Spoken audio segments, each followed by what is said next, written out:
maior na criação.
E então convido vocês a assistir todas essas lives, essa programação que o Senar tá promovendo, além de assistir os vídeos que a gente tem lá no YouTube. O Senar gravou uma série de vídeos para a gente não deixar o produtor sem informação, né? Nesse tempo que a gente não está podendo fazer os cursos presenciais, que a gente não está podendo aglomerar. Então, convido vocês a conhecer o canal, o Instagram e o canal do Senar, que tem muita informação. Então, vamos lá. Já me apresentei, sou Julie, veterinária aqui em Sergipe, trabalho exclusivamente com equinos, uma parte dos cavalos atletas, assistência em aras, e hoje a gente vai bater um papo com Aloísio Marins, médico veterinário lá da Universidade do Cavalo, uma autoridade quando se fala em doma racional. Aloísio, boa noite. Boa noite, tudo bem? Tudo bem? Se apresentar, falar um pouco da sua história para a gente entrar aí nesse bate-papo. Bom, obrigado pelo convite, em primeiro lugar, quero agradecer muito a todos vocês aí, mandar um abraço pro pessoal do Sergipe, mandar um abraço para o Nordeste todo, Norte e Nordeste, que a gente tem muito carinho, muitos amigos, muitos clientes aí aqui da UC. Bom, eu sou veterinário de formação e desde sempre eu optei por ir pelo lado do treinamento do cavalo, optei por ir pelo lado de fazer cavalo para as pessoas e domar cavalos, e também essa parte toda dos cursos, essa parte toda de compartilhar conhecimento, que é o nosso negócio aqui na UC, né, através dos cursos e tal. E então, como a gente estava conversando antes, a medicina veterinária é muito útil para mim, é muito importante na minha vida, mas eu de veterinário mesmo, de estetoscópio e tal, eu tenho mais o diploma do que qualquer outra coisa. Eu parti para esse lado de treinamento de cavalo, a gente recebe cavalos para domar, cavalos para fazer aqui, e a gente também faz a parte dos cursos, viaja o Brasil inteiro dando curso e assim vai, né? Então é mais ou menos isso, assim, já estou nessa estrada faz 25 anos. Que bom. Aloísio, deixa eu só voltar para dar um recadinho aqui, que o pessoal estava me avisando que estava sem áudio legal. O começo. Então, só para avisar que essas lives são uma promoção do Senar, né, para não deixar o produtor sem informação, para tentar estreitar um pouquinho os laços, já que a gente não está podendo fazer os cursos presenciais, né? Então, o Senar vai promover uma série de lives. Hoje o tema é equidicultura. Quinta-feira próxima a gente tem outra live sobre equidicultura, falando um pouco sobre treinamento e lesão de cavalo atleta, mediada pelo Maurício Oliveira, com o doutor Fabrício e a doutora Cicelli. Próxima semana também, todas as lives vão acontecer às 19 horas, então eu convido todo mundo a ficar ligadinho no Senar, no Instagram do Senar, no canal do YouTube, que as lives vão ficar gravadas lá. E fora isso, a gente gravou durante, todos os instrutores do Senar fizeram uma série de vídeos para a gente passar algumas informações, para deixar todo mundo informado e deixar todo mundo juntinho nesse período que a gente está passando, que é bem complicado, né, Luísa? Já falando nisso, eu já vou começar lhe perguntando isso. Como é que ficou a rotina aí com essa quarentena? Olha, a gente foi, acho que como todo mundo, vocês aí também, nós fomos meio que pego de surpresa, né? Meio que nós levamos um susto com essa história e tivemos que fazer algumas adaptações aí no nosso dia a dia. Obviamente que os cavalos não pararam de treinar, os cavalos estão num ritmo de treinamento um pouco diferente, porque não temos competição, não temos prova marcada ainda. Os cursos, durante os meses de abril e mês de maio, a gente tirou o pé. Nós tínhamos cursos para 1 pessoa, 2 pessoas, esses particulares, privados, a gente continuou, mas os cursos de turma, né, a gente acabou tendo que mexer em data e jogar para frente e tal. Agora, junho, nós estamos aqui em São Paulo saindo de uma quarentena rígida, dia 31 de maio, né? E a notícia que nós temos agora aqui para junho vai ser o que eles estão chamando de quarentena estratégica, que é algumas coisas que já podem estar funcionando, algumas coisas com algumas restrições. Então, a nossa expectativa aí é que em junho a gente vá começando a voltar numa normalidade. Isso mais até do ponto de vista de curso, porque do ponto de vista de cavalo treinando, nós não paramos, e o proprietário continuou vindo montar, a gente organizou melhor horários. Tomou as medidas, né? As medidas de segurança. Mas a cavalada continua treinando, vida normal para eles, até porque eles não sabem nada de corona, então tem que mexer. Graças a Deus. E seguimos tentando seguir numa rotina de normalidade, o máximo que a situação toda nos permitiu. Né? Certo. Aí deixa eu lhe perguntar, Luiz, eu acho que a principal pergunta que eu recebi nesse tempo todo é qual a idade ideal para o cavalo começar a domar. Mas antes de entrar nisso, eu queria saber assim, da sua experiência, o que você doma mais aí?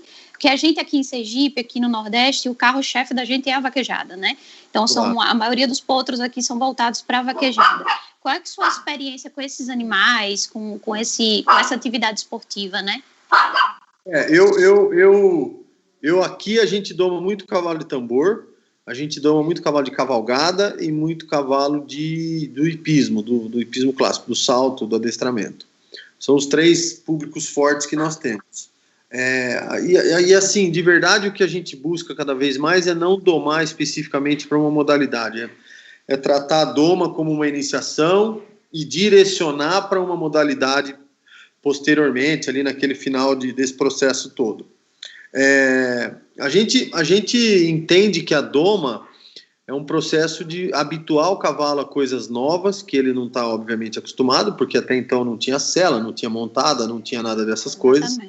E oferecer para esse cavalo condições de ele executar da melhor maneira possível para ele também, não só para o proprietário dele, a atividade que ele precisa, né? Então a gente considera a doma a escola que a gente chama básica, a iniciação dos potrinhos, para que depois a gente vá, no final disso, direcionando para as modalidades. A minha experiência com vaquejada, ela é pequena, porque aqui em São Paulo não tem cavalo de vaquejada, nem se compara com o volume de vocês aí, pelo contrário, mas ao mesmo tempo eu já mexi bastante em cavalo de vaquejada. Eu passei uma temporada grande, uns anos atrás, indo para Fortaleza, trabalhei com vaqueiros como Vigoca, vaqueiros que a gente acabou virando amigo aí, e ajudando a preparar cavalo com eles, e já fiz mais do que domar, porque eu acho que a doma, ela é meio universal, é trabalhar o que o cavalo de vaquejada precisa. Isso eu fiz bastante, inclusive aqui, que é trilhar boi, que é aprender a mexer com essas coisas, né? Então, o que acaba acontecendo é que a gente vem buscando tratar da doma dessa maneira, independente da modalidade. E depois disso, a gente recebe muitos alunos aqui, muitos cavaleiros de vaquejada para fazer o curso de doma. E ensinando e trocando experiências, porque eu falo que a última coisa que a gente faz às vezes aqui é ensinar. Tem hora que eu vou dar os caras e os caras me ensinam mais do que eu estou pronto para aprender, para ensinar. Então, trocando muita experiência sobre essas coisas do dia a dia do cavaleiro e do domador de cavalo, e aí sim na vaquejada, por exemplo, né? Então, talvez eu possa falar para você que domar cavalos de vaquejada por completo, eu nunca tenha feito um completo. Mas tenho certeza que a gente já contribuiu com esse mercado em cursos que a gente já deu no Nordeste inteiro e trabalhamos cavalo de vaquejada, assim. Porque assim, eu considero, não sei se você vai concordar comigo, mas eu considero a doma, ela tem papel fundamental na vida desse atleta, porque é naquele momento que você vai ou traumatizar o cavalo ou ensinar que aquilo ali não vai ser ruim para ele, né, que ele pode vir a se adaptar. E eu acho que a doma a gente tem que trabalhar, eu costumo dizer muito aqui que a gente precisa trabalhar o cavalo e o cavaleiro, né? Isso, graças a Deus, vem mudado bastante. A gente vem aí uma doma mais responsável, uma doma prestando atenção no que o cavalo quer dizer a gente, né? Se ele vai respeitar o limite do cavalo. Isso em cada modalidade, como você falou, o cavalo ele tem que ser trabalhado para qualquer modalidade, né? Ele vai ter os exercícios específicos para aquela atividade que ele vai fazer, né? Que ele vai ser submetido, mas eu acho que a base, ela tem que ser respeitada. Eu acho que um cavalo hoje que estoura aí, ele teve uma base muito boa mesmo. Aí, aliado a isso, vou lhe perguntar o que o pessoal está me perguntando muito. Com que idade você acha ideal a gente começar essa doma desses animais? Tá. Olha, modalidades como a vaquejada, modalidades como o tambor, modalidades onde você tem calendário esportivo baseado e sincronizado com idade, você tem que dar uma obedecida nas idades para começar, porque senão você não chega a esse cavalo, né, num potro do futuro, por exemplo.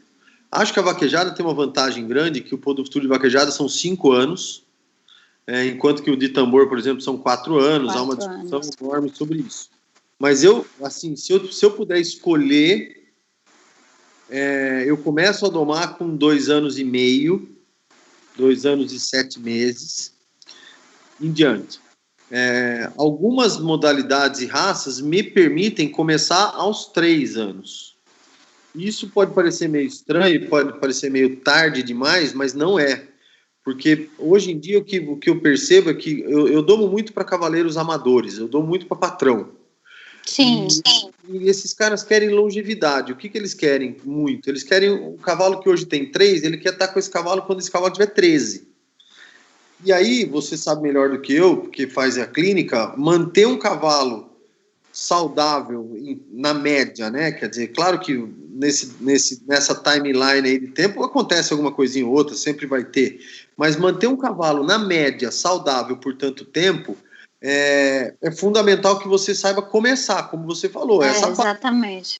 Você começa a construir uma casa pelo chão dela e não pelo telhado dela. Então, se você quiser trocar o telhado, você precisa ver se o chão aguenta, né? Agora, como é que você faz isso? Quer dizer, o que eu tenho recebido de solicitação é sobre longevidade. E isso me permite começar um pouquinho mais tarde. Se a gente for para definir a resposta, né? A partir de 2 anos dá para começar a domar? Dá. Mas quanto mais cedo você começa a domar, mais cuidado você tem que ter para que você pense em longevidade. Exatamente. Uma das maiores armadilhas do mercado é o cavalo que se arrebenta logo. O cavalo que vem com lesão e é condenado de maneira muito rápida. Por que essa é uma armadilha? Porque muitos cavalos talentosos poderiam carregar nomes de treinadores e de domadores por muitos anos e não carregam. Carregam por um título só. E carregar por um título só, às vezes, é muito pouco para você fazer a sua carreira como profissional. Né? Todo cavaleiro profissional, domador ou treinador, tem uma história bonita com algum cavalo. Pode reparar. Verdade. A história bonita, ela é uma história que dura mais tempo do que a média dos outros cavalos que ele mesmo mexeu. Né? Então, por que não a gente já não provocar isso desde a largada, desde a doma? Né? Então, dá para começar com 2 anos? Dá para começar com 2,5? Dá para começar com 3? Dá, e para frente, então nem se fala. Né? Eu não gosto muito um pouquinho antes. 1 ano e 8, 1 ano e meio, que a gente às vezes vê por aí, eu já prefiro não entrar nessa... Eu, por exemplo, não recebo para domar aqui no sentido de montar cavalos de menos de 2 anos. A gente recebe para fazer outros exercícios, pegar com outras ideias, mas para domar, em termos de montar, colocar cela, com menos de 2, não. Tá. É porque eu acho assim, né, Luiz? Não sei se você concorda, porque na verdade o termo de doma, para mim, ela inicia a partir do momento que o potro, você vai apartar aquele potro. Então você vai começar a cabrestear, você vai começar a exercitar ele ali. Então a vida de um cavalo atleta, ela tem que começar ali, naquele momento. A partir do momento que você tirou da égua, você vai introduzir ele aos exercícios. Então, nada impede que você consiga fazer uma doma num cavalo com 1 ano e meio de chão, né? Isso, preparar um potro para quando chegar na hora dele de receber a sela, ele tá com a estrutura toda. Por que a gente fala isso? Falando da parte clínica. A gente tem as linhas de crescimento ósseos desses cavalos, né? Então, a partir do momento que você coloca uma intensidade maior, a gente tem a ação das forças, das inserções de músculo, de tendão, que são muito fortes nessas linhas. Então, a gente não consegue entender, as pessoas se questionam por que cavalo, por exemplo, eu tenho uma máxima que roda assim, é que o cavalo que foi potro do futuro, dificilmente ele vai para frente, mas porque ele é forçado a ser exercitado muito mais cedo, ele precisa, mas Júlio, vai ser regra? Não, não é regra, desde que você tenha uma base boa, desde que você trabalhe esse seu potro de uma forma que você tenha um casqueamento, um ferrageamento e um domador responsável, que eu acho que é fundamental, né, Luísio? É a doma racional. Você entender os limites daquele potro, até onde você pode chegar para que você não venha prejudicar ele lá na frente e nem prejudicar o seu nome, né? Eu acho que tem que ter essa conexão para poder... Pode continuar. Não, eu acho que você foi muito feliz numa coisa que, assim, a desmama é um processo da criancinha indo para a escolinha sozinho, como se fosse comparar com criança. Então, a qualidade desse manejo, desse potrinho, mesmo que esteja muito longe do montar, porque a doma não é o montar, a doma é a educação toda desse cavalo. Exatamente. A qualidade desse manejo, a qualidade das pessoas em volta dele, a qualidade da comida, a qualidade... Muita gente deixa para prestar atenção no potro quando vai pegar para montar. Aí que vai começar a ver casqueamento, aí que vai começar a ver comida, aí que vai começar a ver tudo isso, e aí é tarde. Aí o torto já está torto, o que cresceu... O que não cresceu não vai crescer, né? Por isso que a criação de cavalo como um todo não pode ser baseada em quantidade, mas sim em qualidade, né? Então, assim, o tema de doma, o que mais me encanta, o que me atrai, o que me fascina no tema da doma, é que você consegue acompanhar a vida toda de um cavalo e você consegue melhorar ele sempre que você quiser e que você tiver a condição, e é meio que nem a gente, o fato de você ser veterinária, ter se formado e hoje estar num ramo de atuação, não quer dizer que você não estuda nunca mais. Pelo contrário. Exatamente. Pelo contrário. Mas a diferença é que hoje você estuda o que te interessa, o que te atrai, o que você gosta e o que você está precisando estudar. Né? Como eu, por exemplo, quando fui veterinário, eu não queria mexer com cachorro, mas eu tive que estudar cachorro. Eu não precisava, mas eu tinha que estudar cães e gatos. Hoje a gente estuda o quê? O que a gente vive. Exatamente. E o treinador, o domador, ele tem que ter essa percepção também, ter esse tipo de pensamento, porque ele nunca para de ter a sensação de melhorar um cavalo. E a doma você acaba descobrindo que ela nunca acaba. Você está sempre evoluindo. É verdade. Porque hoje a gente tem não só a evolução dos esportes, né, que a gente tem que adaptar. Hoje, por exemplo, a gente achava que treinar, há um tempo atrás, treinar um cavalo era botar ele para dar uns giros ali no redondel, era botar ele para correr, ou isso, tipo, e pronto, tá certo, bota para nadar. Mas, assim, não se tinha o conhecimento de por que nadar, que grupo muscular vai ser afetado com aquilo ali. Por que o cavalo de tambor precisa fazer esse exercício e o de vaquejada não precisa fazer esse exercício? Por que o cavalo de salto precisa fortalecer a frente e não o fundo? Então, isso ficou um pouco ainda... Hoje, graças a Deus, a gente está conseguindo direcionar, né? Então, eu falo muito aos treinadores aqui, se os meninos estiverem assistindo, eles vão saber. Eu acho que a clínica, o cavalo em si, ele tem que andar junto com a doma. Porque o que acontece? Às vezes um cavalo... eu vou avaliar um cavalo e ele só me diz, que eu costumo dizer que o cavalo fala, ele diz o que ele está sentindo. Eu só consigo identificar o que aquele cavalo está sentindo quando eu conheço o esporte que ele faz, quando eu vejo o montador nele, trabalhando, para eu entender em que movimento ele se lesionou, ou que musculatura eu preciso fortalecer, mas para isso eu preciso também do conhecimento do domador. Eu preciso que ele esteja em cima do cavalo e diga, opa, doutor, olha, andou errado aqui. Ele está mexendo mais a cabeça do que o que devia. Eu já troquei o arreio e não funcionou. Então, eu acho que o cavalo atleta, a doma e o treinamento, eles andam assim. Para a gente poder dar uma... E acho que o treinador, o domador, tem que aprender a escutar o cavalo que ele monta. É isso, exatamente. A ler, a escutar e a sentir o cavalo que ele está montado. Por que eu falo isso? Porque o cavalo, a coisa mais fácil que existe para nós treinadores é quando um cavalo manca aquela coisa de claudicação realmente mancou, tá visível, tá claro que ele mancou. Mas as micro lesões, as micro dores, elas dependem de um sentimento, elas dependem de um desenvolvimento de uma habilidade, e que muitos treinadores têm, e que eu devo falar para você uma coisa. Talvez o lugar onde eu tenha visto mais gente talentosa de cavalo no Brasil tenha sido o Norte e Nordeste. Que bom! Gente de cavalo. Talvez gente que precisava ser lapidado, tudo bem. Que precisava ser melhorado, precisava ser refinado, precisava ser... pessoas que se dedicassem mais a abrir a cabeça e a estudar um pouquinho e a melhorar, iriam ser fantásticos domadores. Uhum. Mas eles têm esse feeling, eles conseguem perceber o cavalo. Essa é a pegada do domador e do treinador.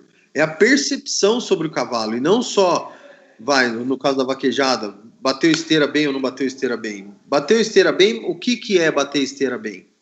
Exato, não é só ganhar prêmio, né? Tem aquela história, né? O que é derrubar um boi? O que é um cavalo de canhota? O que é? O que ele faz? E a cada corrida, a cada descida de pista dele, como é que ele foi? Exatamente. Porque senão você tende a congelar e a industrializar tudo, eu falo, e deixar de trabalhar cada cavalo. Só que cada cavalo que um treinador monta olha para você como único. Se nós não olhar o cavalo como o único daquele momento, você deixa escapar coisas que você não precisava ou não podia deixar escapar. Exatamente, esse negócio de você ter a corrida bonita, de ter o acompanhar, ele tem que correr, falando aqui com os termos que a gente ouve aqui, né, correr com a carinha para fora, correr desse jeito. Então, assim, eu costumo dizer muito isso aos meninos, cada caso é um caso. Como, por exemplo, se a gente for entrar agora nas embocaduras, às vezes quando o cavalo não está correndo muito bem, eu digo, doutor, o cavalo não correu bem, vamos dar uma olhadinha nessa embocadura, vamos ver se ela não está pegando, porque às vezes não é que, mas vou dar um exemplo, o bocado é pequeno, o bocado é pequeno, mas às vezes aquela boca daquele cavalo é menor ainda que aquele bocado, ou ela é muito maior e está sobrando, então eles têm que ter esse feeling de entender que o cavalo ele vai dizer. Falando nisso, Aloysio, se eu lhe perguntar, me diz aí, como é que é o seu processo? Quais são as fases para você iniciar? Do início, a doma, que horas que você bota a sela, que horas que você vai para o arreio? Primeira coisa que, quando um potro chega para a gente domar, existem algumas... O nosso programa começa com odontologia. Então, a primeira coisa que um potro... E assim, não é o... Eu não dou essa opção para o dono do cavalo. Caiu aqui dentro, tem odontologia. Tem que fazer. Tem que fazer. Pelo menos olhar e checar se precisa fazer. A segunda coisa é a gente criar uma condição para esse cavalo dele ganhar estado de saúde, ganhar condição física, ganhar corpo, ganhar massa corporal, ao invés de perder porque vai domar. Então essas duas coisas são mandatórias. A gente faz com que os potros em doma engordem, cresçam, ganhem força. E a gente coloca aí sim controle nessa força. Mas eu não faço ele perder a força para eu ter o mesmo controle de sempre. Então esses são dois pontos que eu acho importantes, porque odontologia, porque você vai colocar alguma coisa na boca desse cavalo, ou mesmo um cabresto por fora que pressiona nas laterais, e se tem ponta de dente, se tem um desajuste de oclusão, alguma coisa assim, eu não vou ter o resultado que eu quero. E odontologia hoje, para mim, é que nem vermifugar, é meio que vambora, não tem que discutir se vai fazer ou não. Então, essas são duas coisas importantes. Daí eu começo a fazer todo um trabalho de chão nesse cavalo. Eu faço bastante trabalho de chão, onde eu ensino esse cavalo a entrar com os posteriores, a fortalecer dorso, a se alinhar nas curvas, rodando na guia. E aí eu vou no processo de ir acostumando ele com sela, acostumando ele com as coisas que eu vou precisando. É bem isso mesmo, eu falo que acostumando, porque, no meu entender, todo programa de doma que tem muito mistério, ele não presta. Todo programa de doma que é simples, ele prioriza o cavalo. Quer ver como é que eu concretizo esse exemplo? Se eu colocar uma sela num cavalo que não está acostumado com a sela, não vai dar certo. Vai pular. Agora, um cavalo pode pular pelo desconforto da sela, que ele já conhecia, não estava muito acostumado, e aí agora ele pula e depois logo ele para de pular. Agora, eu nunca entro em disputa com o meu cavalo de doma. Eu nunca entro para ganhar dele, eu entro para somar na vida dele. Então, o mecanismo em si, a técnica em si, ela é dessa. A gente vai passando por isso e, ao mesmo tempo, eu tenho uma turma que são meus assistentes, meu gerente de cocheira aqui, que cria uma condição de manejo adequada. Ele leva no lavador, ele puxa, ele solta, os pontos são casqueados, fica amarrado com redinha de feno.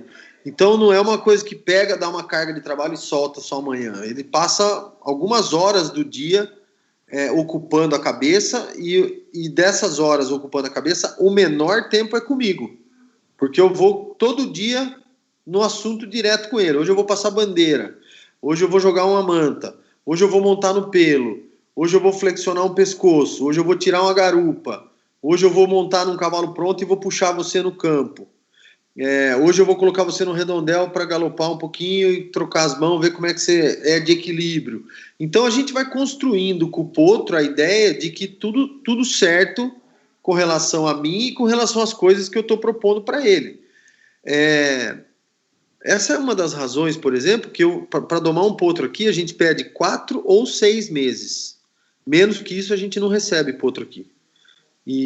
Porque a gente entende que esse é um período que a gente começa a gerar uma força muscular de sustentação do cavaleiro lá em cima, no dorso. E começa a gerar uma condição de aprendizado para você conseguir trotar um cavalo na estrada, de rédea solta, começar a guiar esse cavalo na rédea. Enfim, a gente começa a evoluir a partir do segundo, terceiro. Quando você entrega domado no segundo mês, você entregou ele mais acostumado do que qualquer outra coisa. E tudo certo. Às vezes tem treinador de tambor que me pede para domar e fala assim, mas eu quero que você me entregue só assim, mas é um treinador profissional, que eu já trabalho há tempos, tal. Tudo bem, se eu vou entregar para treinador e o cara me pede alguma coisa que eu sei que em 60 dias eu consigo, beleza, não tem problema. Agora, não é a média dos cavalos que eu recebo. Eu recebo cavalos aqui que vão ser montados pela ponta final, que é o proprietário. E aí esses cavalos têm que passar mais tempo aqui, né? Até que você começa a montar e passear com esse potro para depois começar os exercícios. A última coisa que eu faço são as flexões de nuca, por exemplo. Isso eu deixo para lá para frente. Eu não quero saber de nuca até o potro estar sendo guiado bonitinho, galopando sem querer disparar, trotando na rédea solta. E aí eu começo a trabalhar círculo, círculo, círculo, no bridão, só no bridão ou no cabresto mesmo. E o bridão não é a bride, né? Acho que nós temos que, não sei se temos que explicar isso. Vai mudando o nome com a região, né? O bridão é aquela embocadura articulada de argola ou D, e vou ganhando círculos com ele, o posterior dele vai entrando, a coluna vai trabalhando e a nuca vem. Pode parecer estranho para alguns, mas é isso que acontece. Então, eu não começo pela nuca, eu começo pelo círculo, vamos dizer assim. Exato. Essa questão da nuca, se falando clinicamente, às vezes o pessoal esquece da cabeça, mas a gente tem que saber que existe um ligamento ali que vem da nuca, vai descer ali pelo dorso, vai ligar os posteriores. É uma coisa só, é um sistema só. Então, quando você... tanto que, às vezes, eu vou fazer um diagnóstico, o cavalo está sentindo o posterior. O posterior, mas eu vou na nuca. Quando eu chego na nuca dele, ele não aguenta a dor, porque ele está todo ligadinho. Então, isso vai muito do feeling que você falou. O profissional, ele tem que entender que, às vezes, aquele exercício é demais para aquele cavalo. Você tá? Aí, muita coisa que acontece. A gente quer trabalhar cavalo sem alongar cavalo, sem trabalhar de chão, essas coisas. Exatamente. Na verdade, assim, falta um pouquinho da paciência, né? De trabalhar, de ter... Uma coisa que você falou, Luiz, que eu até anotei aqui, essa questão de você introduzir uma nova rotina esse cavalo. Não adianta você ter um cavalo, ao meu ver, você ter falando de longevidade, você quer um garanhão, você está montando um cavalo, ele é um garanhão. Você quer aquele cavalo para a vida toda. Quando ele cessar ali o esporte, ele vai entrar num sistema de garanhão só para reprodução.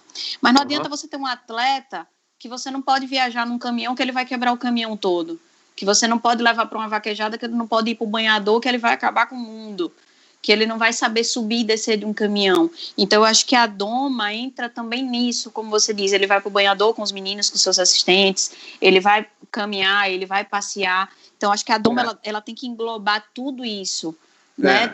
Montar uma personalidade naquele cavalo. Você tem que dar a ele personalidade, né? Para ele poder durar para você mais tempo. Um cavalo que se estressa menos, ele, assim, pela lógica, ele vai se lesionar menos. Concorda?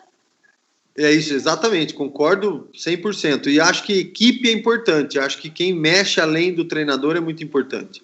Então, assim, eu costumo falar em curso para a gente pensar, por exemplo, nas 24 horas de um dia. As mesmas 24 horas do seu dia é a do meu dia, é do dia de qualquer treinador.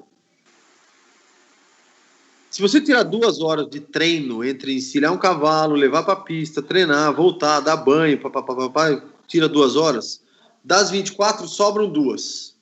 Sobram 22. 22. Dessas 22, tira 12 que esse cavalo vai estar dormindo. Sobram 10.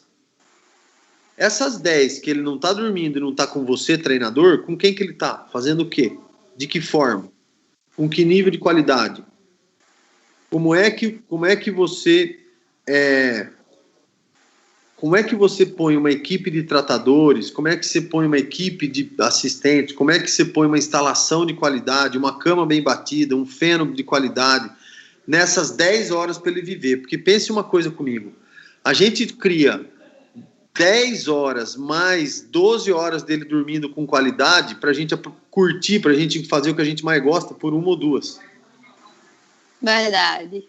Então, a troca, ela tem que ser justa, concorda comigo? Quer dizer, para eu curtir você por 2 horas, para eu fazer o que eu mais amo na minha vida, que é estar montado derrubando um boi, eu te dou 23 horas, eu te dou 22 horas, eu te dou X horas de qualidade.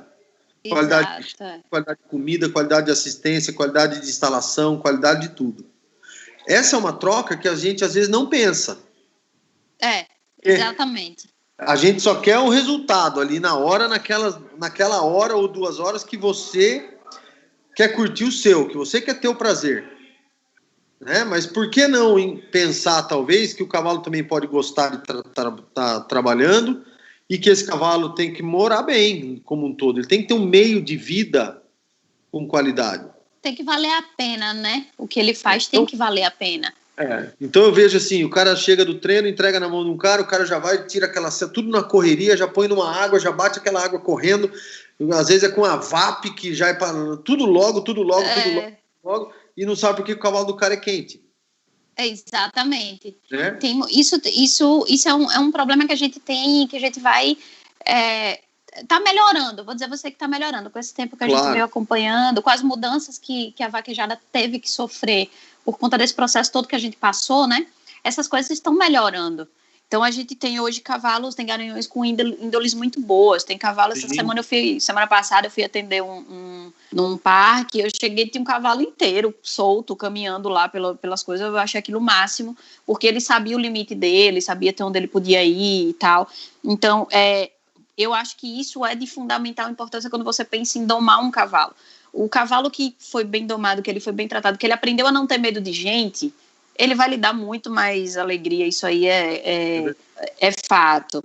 Uma outra coisa que você falou, Luiz, sobre isso, é que existe muito essa lenda de que o cavalo, meu cavalo tá sentido porque tá domando. Não, eu não concordo com isso, como você disse. O cavalo, ele não, pelo contrário, quando ele vai para a doma, quando ele vai trabalhar, ele tem que ter uma hipertrofia, ele tem que crescer, ele tem que engordar, ele tem que ter... Porque é quando você está trabalhando músculo, quando você trabalha, cresce.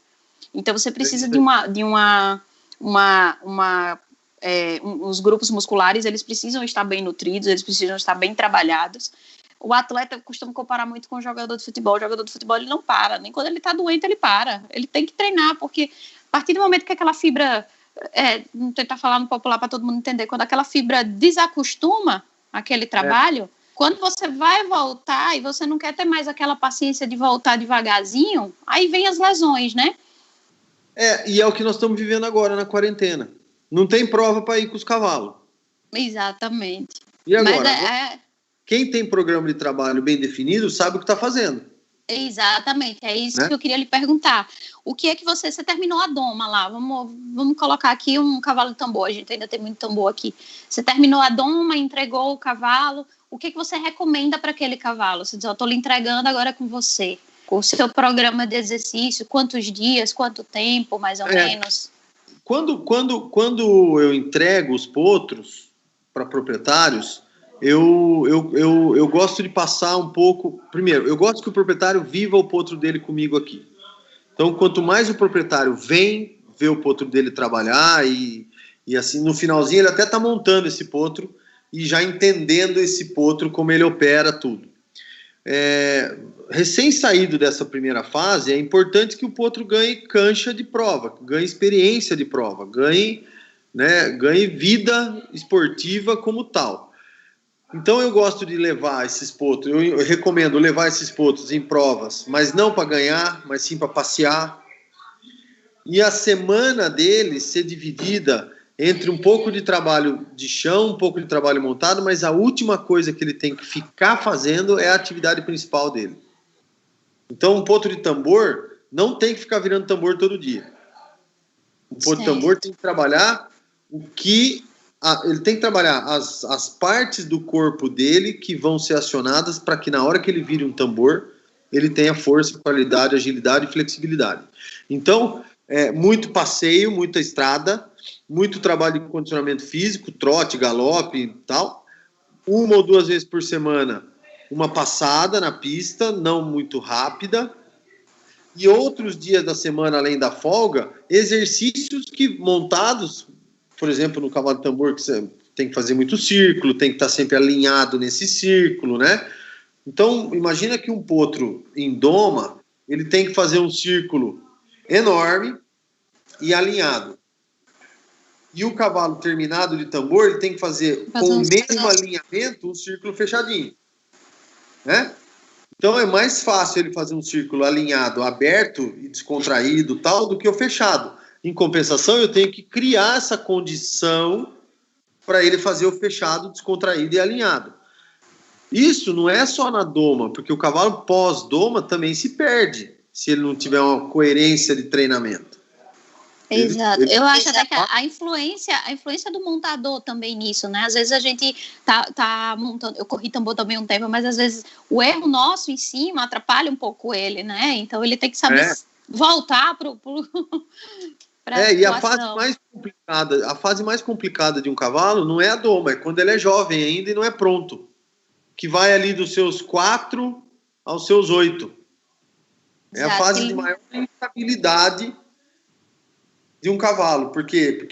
Porque é quando ele é jovem, ele arrisca, ele tem força, só que ele tem que ser guiado para fazer o que você quer. Exato. É uma fase instável mesmo, e é difícil pra caramba mesmo, não tem jeito, né? E essa dificuldade eu vejo também é grande na vaquejada, porque assim, nesse tempo, nesse período de tempo, vamos usar esse exemplo que você usou, a gente tem uma variação muito grande de vaqueiro em cima daquele cavalo, né? Ele sai de uma categoria para outra e tal. Então, cada um tem o seu modo de montar, cada um tem o seu modo de pesar na rédea, naquele arreio, na cara do cavalo e tal. Então, eu acredito que isso também vai influenciar. Então, é onde entra o feeling do treinador, né? Daquele que vai corrigir quando o cavalo voltar para casa.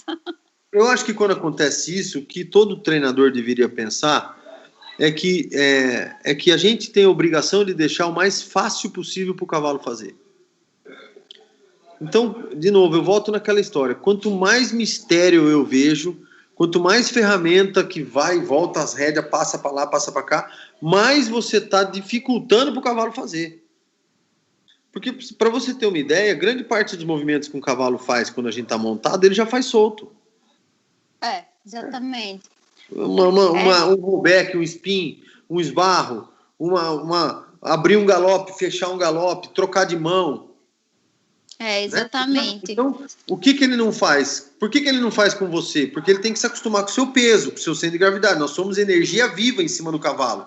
Não é uma coisa estática. Então, quando um cavalo carrega uma sela, carrega alguém, ele tem que ter força e equilíbrio. Exatamente. Isso demora para ele aprender e demora para ele ter a força, para ele construir o músculo e demora para ele aprender a se equilibrar. Então, se um cavalo vai mudando de mão de treinador, mas se cada treinador tiver na cabeça que eu tenho que facilitar para o meu cavalo, eu vou tendo resultado bom sempre. Né? Entendi. Luiz, existe algum tipo de arreio, aqui no Nordeste a gente fala ferro, né? Algum tipo de ferro de arreio que você não utiliza de forma alguma na sua doma? Quanto mais o meu cavalo vai se aprontando, vai ficando mais maduro, menos eu quero colocar a mão na boca dele. Menos eu quero precisar fazer alguma coisa na boca dele.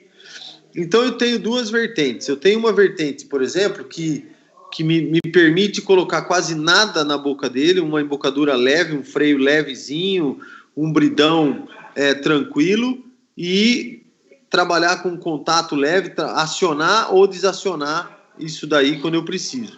E cavalos que vão chegar no freio, cavalos que vão chegar lá na ponta final, que são cavalos que usam freios fortes, a minha rédea é muito educada, a minha mão é muito leve.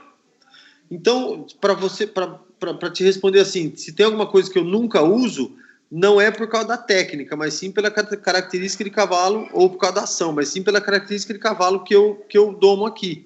Meus cavalos de tambor chegam no máximo num levantador, num gag beat, alguma coisa assim.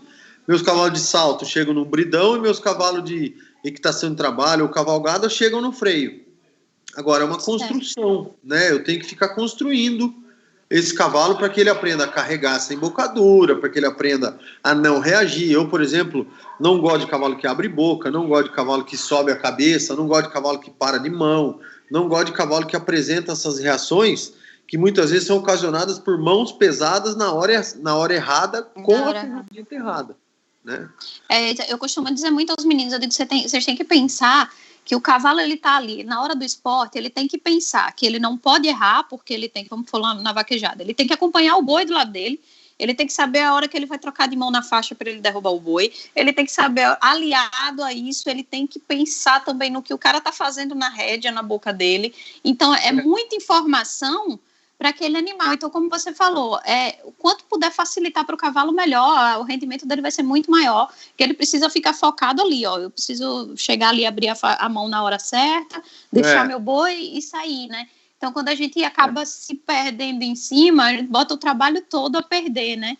Você sabe que uma vez, nas primeiras vezes, eu já corri vaquejada, mas assim, por pura fato, no curso que eu tava dando. Quem mexe com cavalo não consegue fugir disso, Luiz, não tem jeito. Tava com esse vaqueiro que eu contei no começo para você, que é o Bigó, em Fortaleza. Sim. E aí, no meio do curso lá, era uma quinta-feira, ia ter um treino. Então vamos, eu falei, mas nunca corri. Tá? Ele falou, não, bate esteira, eu vou com você bate esteira. Tá bom. E aí eu tava montado num cavalo, e era um cavalo que tinha vindo daqui de São Paulo, que usava bridão na boca, articuladinho e tal, e eu tava dando curso de rédeas lá, tá bom. Eu vou correr no cavalo, tá bom. E aí, posicionamos e tal, eu laço, então eu sei mais ou menos essas posições, eu tenho noção de boi, né? Então tá. Aí a hora que partiu, eu agarrei na boca desse cavalo, esse cavalo enqueixou e saiu correndo, que atropelou o boi e foi embora. Aí o Vigó... Aí a culpa é do esteira, a culpa é sempre do esteira. Que essa culpa é do esteira. A história é interessante, porque o Vigó falou assim, confia no cavalo, não precisa botar a mão na boca dele. Deixa a rédea mais comprida, põe a mão no pescoço e só põe ele aqui na porta ali, no brete ali, como é que se chama? Brete, né? No portão, na porteira. Na porteira. E baixa a mão, deixa a sua rédea um pouquinho mais soltinha, o resto ele faz. E não deu outra. Foi exatamente o que aconteceu. Acabou que eu não consegui nem pegar o rabo do cavalo, do boi, que pegou e foi. Aquela brincadeira toda foi muito legal. Mas a mensagem que ficou para mim daquilo é que, um cavalo de vaquejada, ele sabe correr vaquejada. Sabe. Então você não precisa interferir demais. Você tem que interferir, talvez você tenha que interferir no detalhe, para ele se afastar um pouquinho, avançar um pouquinho, abrir um pouquinho, fechar um pouquinho, para depois escantear que seja, ou qualquer coisa assim. Todas as vezes que eu, nesse cavalo, tentei querer controlar na boca, não deu certo. Ele se perdeu. Eu estava usando um bridãozinho mequetrefe lá que funcionou. Porque era um cavalo experiente, é óbvio. Quer dizer, um cavalo Exato. que tá fazendo, né? Mas foi muito interessante essa experiência aí. Que eu acho que é isso onde entra essa influência, né? Na verdade, você estava colocando ela a perder. O problema era você ali em cima, não Exatamente. era Eu estava o fazendo arreio em si. Exatamente. É. Tem muito disso. Aloysio, você falou dos cavalos de salto. Quando você vai fazer essa doma desses animais, você já entrega também saltando? Já... Depende se a pessoa quer que eu já entregue. A gente chama empistado no salto, que é o quê? Fazendo percursos baixinhos, 80 centímetros, percursos baixinhos. No mundo do cavalo de salto, o que mais importa... O cavalo saltador, ele é saltador. Ele vai saltar. O mais ou menos vai saltar mais ou menos, e o fracão, ele vai ser fracão, e você já identifica isso meio logo, levando em conta que alguns mais tardios se mostram mais para frente. Mas o que você busca no cavalo de salto? Condição boa na condução do cavalo durante o percurso. É o que acontece entre os obstáculos que importa mais do que o próprio salto. Então, alguns cavalos, os proprietários me pedem para entregar saltando, e às vezes até já empistado em prova. Alguns não, só tira tudo que não tem pulo, põe flexionamento básico, põe ele para trabalhar, partir na mão certa, tal, e o resto o cara faz lá, depende um pouco. Aí varia também o tempo que ele fica aqui, ou 4 meses ou mais, né? Entendi. Luiz, os meninos estão avisando aqui, a gente só tem mais 10 minutinhos, né, Gladys? Então, já está acabando. Então, eu queria lhe agradecer. Eu acho que se a gente deixar, que eu costumo dizer que a gente vai para falar de cavalo, a gente fala a noite toda, né? Quem me conhece sabe que se eu parar para falar de cavalo, eu vou até... Só Deus sabe. Então, eu queria lhe agradecer muito pelo bate-papo. Espero que a gente tenha outras oportunidades de conversar. Que você possa vir visitar a gente aqui, conhecer aqui a nossa nova vaquejada, né? A vaquejada, ela teve... A gente conseguiu reformular a vaquejada, a gente conseguiu... É verdade.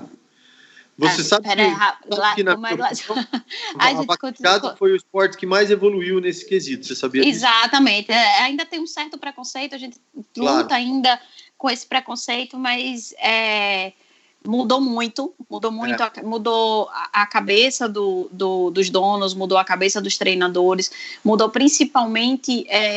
cavalo, a doma do cavalo, o mercado do cavalo mudou muito. Hoje a gente tem cavalos mais duradouros, hoje a gente tem, graças a Deus, o entendimento do proprietário que ele precisa ter um veterinário ali do lado, a gente precisa trabalhar em conjunto. É uma equipe, realmente é uma equipe. Vem do dono, do treinador, do veterinário, do tratador, é uma equipe. Então, hoje, graças a Deus, aqui no Nordeste a gente está caminhando bem, está profissionalizando bem. Então, eu espero que você possa vir fazer uma visitinha a gente aqui, vai ser muito bem recebido. Quando acabar essa história dessa pandemia que ninguém aguenta mais, a gente aglomerar, tá todo mundo com saudade de aglomerar, de juntar a gente, que é uma coisa que o cavalo proporciona a gente, né? O cavalo proporciona isso, ele une fronteiras. Você tem toda a razão. Eu primeiro agradecer mais uma vez ao Senar, a tudo que vocês estão fazendo aí, ao Sistema FAESE, e principalmente da importância de ações como essa. Porque vocês promovem, não é porque é comigo ou com qualquer outra pessoa, vocês promovem o intercâmbio. Mais do que passar conhecimento, é trocar, que é o importante. E essa troca vale muito, porque quem se beneficia no final são os cavalos. Verdade. Que a gente ama tanto. Então, agradecer mais uma vez, colocar a AOC aqui à disposição. Nós temos nosso site, nosso Instagram, nós temos um monte de curso online agora que a gente lançou, startou esse processo. Quero te agradecer também, Júlia, você é muito simpática, conhecedora. Obrigada! E dizer que nós estamos super à disposição, dizer que a gente, com prazer, vamos querer ir para aí sim, a hora que vocês nos convidarem e tiverem a oportunidade de a gente estar junto, vai ser muito bacana. Não se esqueçam, para que, se eu não sei, deve ter bastante treinador assistindo, ou mesmo proprietário, eu costumo falar uma coisa super assim, que eu acho que é bacana. Nunca deixem para trás o que trouxe vocês até aqui no mundo do cavalo. Quando todos nós éramos criancinhas e éramos loucos por cavalo, todo mundo era maluco, era o problema da família, era que o moleque gostava de cavalo e tal, o que a gente tinha em comum, além desse gosto, era o amor pelo cavalo. É, verdade. O que fez cada um de nós tomarmos a decisão de virar profissional do cavalo, de virar um profissional que quer viver do cavalo, foi o amor. Não deixe esse amor se perder por grana, por mercado, por mais ou menos troféu, mais ou menos título. Nunca deixe isso acontecer. Nunca perca o respeito por alguém que é o cavalo, que te trouxe até onde você está. Você tem a vida que você pediu para Deus por causa do cavalo. Verdade. Claro, esforço, claro que tem a sua dedicação, claro que tem a sua, né, quantas coisas nós deixamos para trás para poder viver essa história do cavalo, mas eu acho que o que move a gente a estar aqui, a estar fazendo live, a estar montando amanhã cedo, você está saindo atender, é o amor. E se a gente perde isso que nos trouxe até aqui, a gente perde a razão de estar mexendo com o cavalo, né? Então, muito cuidado com essa coisa do respeito. Cuidado com a violência, cuidado com o excesso de comida, cuidado com o excesso das coisas. O cavalo é um bicho de equilíbrio, ele não é um bicho de excessos, né? Quando você proporciona isso, você só tem coisa boa de volta. Então, eu gosto sempre de falar isso, porque muitas vezes a gente é pego na nossa rotina, na nossa pegada louca, na nossa correria, e vai ficando para trás essas coisas que eu acho que são tão importantes, né? Verdade, eu concordo com tudo, Luiz. Eu lhe agradeço de novo, agradeço ao Senar por essa oportunidade. Eu tenho um carinho muito grande pelo Senar. Eu acho que o Senar proporciona coisas assim, eu já dou cursos lá há muitos anos e é o contato com o produtor mesmo, com o pessoal que gosta. E quanto ao amor, eu sou bem suspeita para falar, porque quem conhece sabe, eu estou até emocionada, porque assim, o cavalo, ele é a minha vida. O cavalo, desde que um dia eu disse a meu pai, pai, porque você não me deixou fazer outra coisa para eu ficar rica? Ele disse, porque você desde que se entende por gente que fala que vai ser veterinário. Então, o cavalo é a minha vida, o cavalo é o que me move. Eu costumo dizer sempre, quando eu penso em desistir, eu lembro por que foi que eu comecei. Exatamente. Então, o cavalo é minha terapia, o cavalo é meu trabalho, o cavalo é a minha vida. Então, eu digo muito aos meus estagiários, o cavalo ele ensina todo dia ele vai lhe ensinar. Júlio, mas cavalo fala. Ele não vocaliza, mas ele fala. Então, isso que você falou é de fundamental importância e é o que eu prego muito. Se a gente ama e a gente dá condição de receber esse amor de volta, não tem como ser. E quem mexe com cavalo, eu digo direto, quem mexe com cavalo não dá para ser coisa ruim. É suspeita. Todo esse povo ruim que tem por aí no mundo tinha que mexer com cavalo, que era para ficar boa. Luiz, meninos, quanto tempo tem? Tem alguma pergunta? Acho que não tem. Então, Luiz, de novo, muito obrigada. Queria agradecer a todo mundo que assistiu a gente, a todo mundo que deu um oizinho. Não estou conseguindo dar conta aqui, mas um beijo para um monte de gente aqui que está mandando aqui. Beijo. E vamos ver se a gente consegue fazer mais um bate-papo desse, tentar entrar um pouquinho, porque 1 hora para falar de cavalo é muito pouco, mas é isso. Estou à disposição de vocês, é só a gente conversar e vamos fazer. Que bom. Obrigada, Luísa, boa noite. Obrigado mais uma vez. Tchau, gente.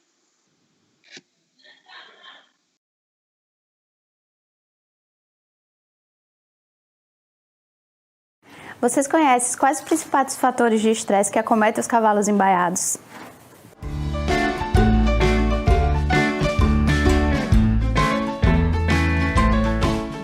Eu sou Júlia Sobral, médica veterinária especialista em equinos, e hoje a gente vai falar um pouquinho dos fatores de estresse que acometem os equinos embaiados. Os equinos embaiados, eles são muito susceptíveis a fatores de estresse. São animais que em habitat natural passam o dia todo soltos, se alimentando quase 18 horas do dia.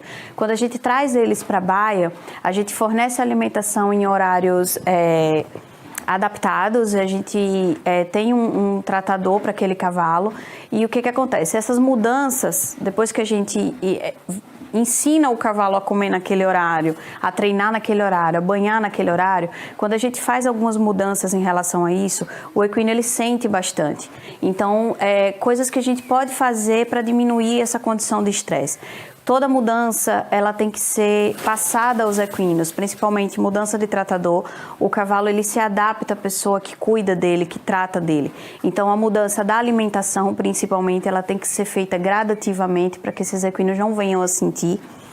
Os equinos, eles precisam ter um horário de soltura para que eles possam correr, se movimentar, sair um pouco da região de baia. Dentro de baia, o ideal é que você tenha ambiência para ele. O que isso significa? Água de boa qualidade, higiene, alimentação, o verde à vontade, que é o que mantém o cavalo distraído, o que não deixa o cavalo entrar em ócio.